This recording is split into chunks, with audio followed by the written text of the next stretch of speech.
nasira yung mga walls, nasira yung gates, nasira lahat. So dumating, naging captive sila ng Babylon for many years. Tapos ito yung panahon na nirelease sila ng Babylonian. Pinayagan sila for the first time through King Cyrus. Okay? For the first time, pinayagan sila para i-rebuild yung walls nila. Nasa history books yan, hindi lang sa Bible. Okay?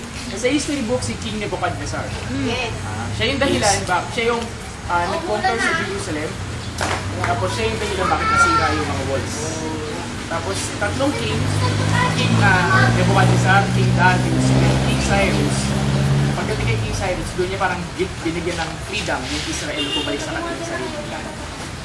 Okay? So, clear. Clear. Okay. So, nagsimula na pala. So, dahil doon, ito yung maganda.